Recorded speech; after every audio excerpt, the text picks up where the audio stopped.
Hi, welcome to another episode of MYD Global. I'm your host, Leanne Hackman-Carty.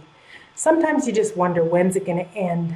People who have been hit by hurricanes, by COVID, by floods. Today I'm talking to Kim Buller. She's the Director of Philanthropy for Alberta when it comes to the organization called Opportunity International. They're doing a lot of great work when it comes to microfinance, loans, helping support entrepreneurs around the world, and in particular, most recently, after Hurricane Eta in the Honduras area, they are helping with a rebuild fund. So stay tuned as I talk to Kim about some of the great work they're doing and how you can help those who really need help now.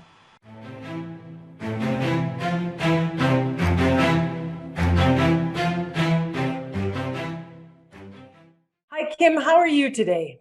I'm great. Thanks. Hey, so before we get started, can you tell the audience a little bit about yourself? Sure, for sure. My name is Kim, and I'm a born and bred Calgarian, and I've worked for Opportunity International for about 2.5 years.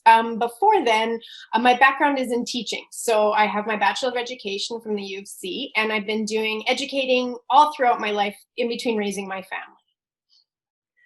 Busy. So, you mentioned Opportunity International.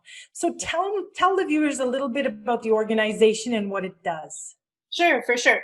So Opportunity International provides microfinance services for people working their way out of poverty. So we typically work for entrepreneurs who take a loan less than $2,000 typically, and most of our clients are women. And they are usually a one-person business who are trying to figure out a way to create a business for themselves, support their family, get their kids in school, and really improve their lives in their community. Well, and when disasters hit, often it's the women who are impacted the most because they're usually the most vulnerable. For And sure. I'm sure you see that. I know you guys work all around the world, and in particular, you've been working in Honduras. Can you tell me a little bit about the partner you have in Honduras and what type of work you do there? Sure, for sure. So, yeah, Opportunity works on the ground with partners in the country. And so Honduras is a beautiful example that we've been working with our partner IDH.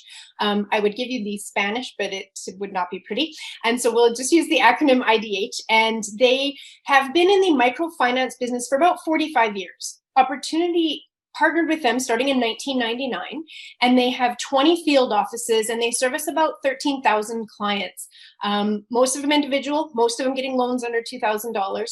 And they not only get financial services, but they are followed with a one-on-one relationship with a field staff.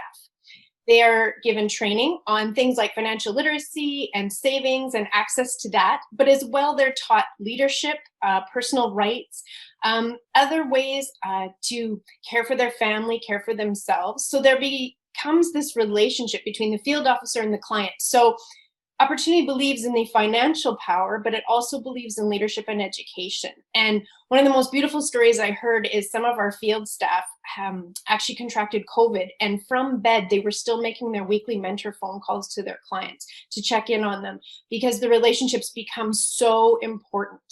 So IDH has been a fantastic organization for us to work with, and they are really, truly changing the country one person at a time.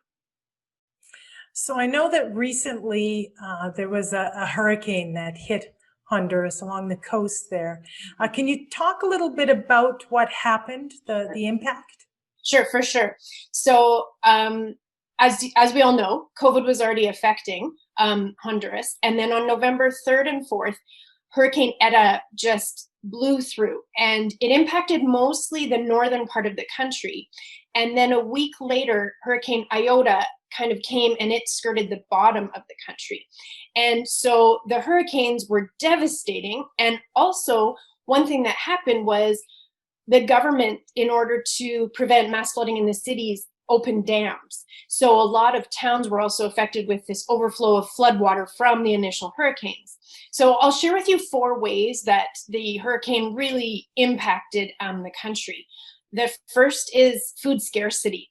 So all the crops, banana plantations, coffee crops, they are gone. They were flooded and not able to be harvested. As well, if you had livestock, a lot of the livestock drowned. So food scarcity is going to be an issue. Second is lack of drinkable and usable water. So our staff was sharing that they have set up buckets in order to have water to shower or to use for basic cleanliness, and actually finding drinkable water is quite difficult. And that's what a lot of people are devoting their day to, is trying to find usable drinkable water. 3 is shelter. They're estimating about 33,000 homes were destroyed or damaged, and they're talking about a number in the range of 108,000 people right now are in some sort of shelter or school or church, or they're just camped on the side of the road. So there's a real lack of shelter. But also, if you can imagine, Honduras was already hit as one of the most impacted countries with COVID. So now you have people in these spaces that, how can you prevent a spread when you're in a church and you're all just on mattresses trying to find space to be? And for our clients in particular, if you're a single business, it was usually in your home, which is now destroyed. So their business was also destroyed. And the fourth, is infrastructure. The airport at San Pedro Sula, they sent video that the watchtower was submerged 3/4. Their entire airport was flooded.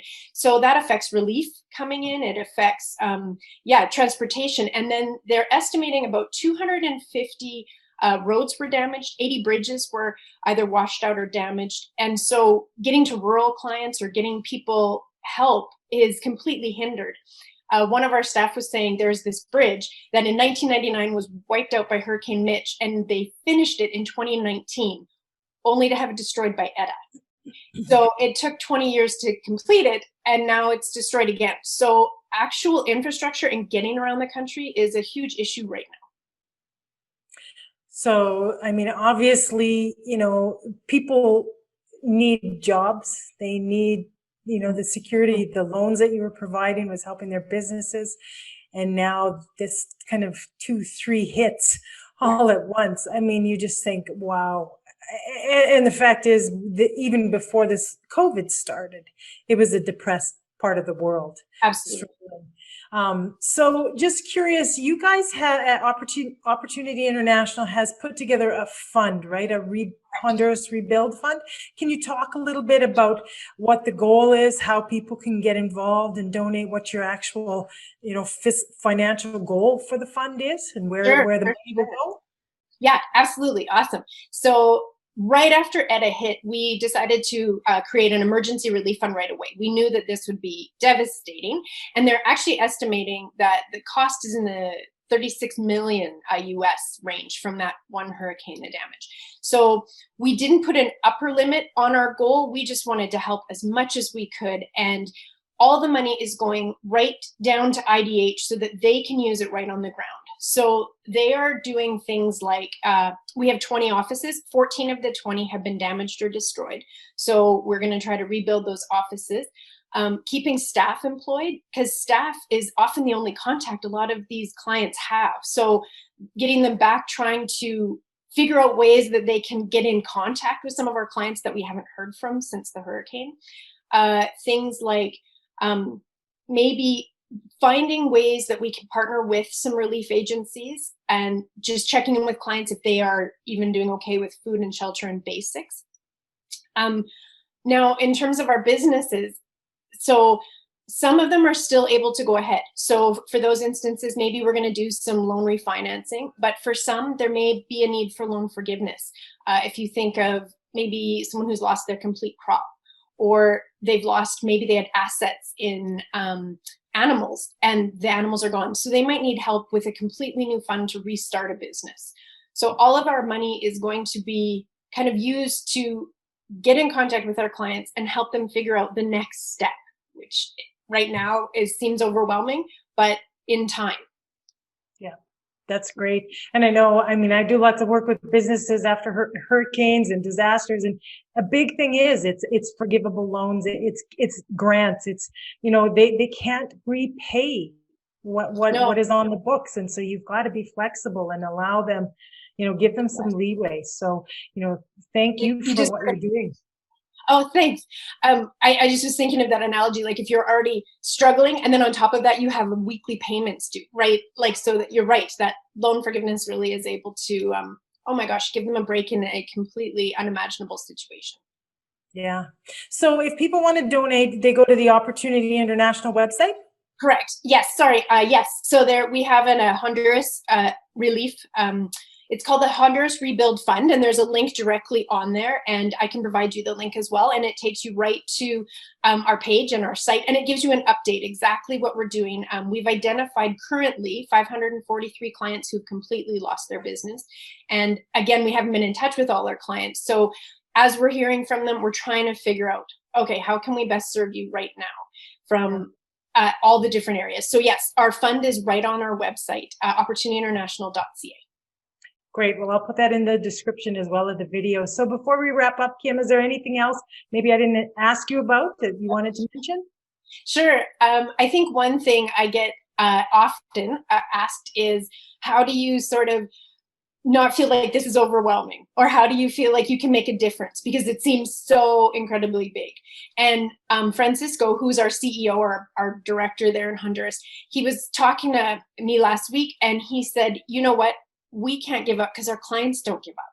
They are the picture of resilience. And so sometimes you hear these statistics or you think, oh my gosh, how do you solve a country in such crisis? It's actually one person at a time and one loan at a time, and making sure we do find each client and connect with them and offer them support and help. And our clients are the picture of resilience. Every story is just amazing. And I know of one client, and I'll just share this story briefly. His name is Luis, and he has been a client of ours for about 2.5 years. He's paralyzed because he was shot by a gang who wanted a tax, and he refused. And then he trained himself to fix cell phones. And then he got a loan from Opportunity and refurbished a taxi that he could drive because he has paralysis. And then COVID hit. And when COVID hit, all transportation was shut for 7 months. So he went back to cell phone fixing, but it doesn't quite provide the same income. And then when the hurricane happened, he was one of the towns that when the dams were released, he completely lost his house. It's completely underwater. And still our clients, still our loan officers made contact with him last week and just trying to figure out what is next for him. And so I think of a story like that, and I think, okay, it is one person at a time. And it is about helping them know they're not alone, I guess, is ultimately our goal. And giving them hope, which you know, that's the underlying undertone too. So absolutely, that's awesome. Well, Kim, thank you. I hope that people watching this will take the time to learn more about your organization and actually click the button and donate to the fund and help at least one individual, if not more. So thank you. Thank you so much for this time and this opportunity to share. I appreciate it.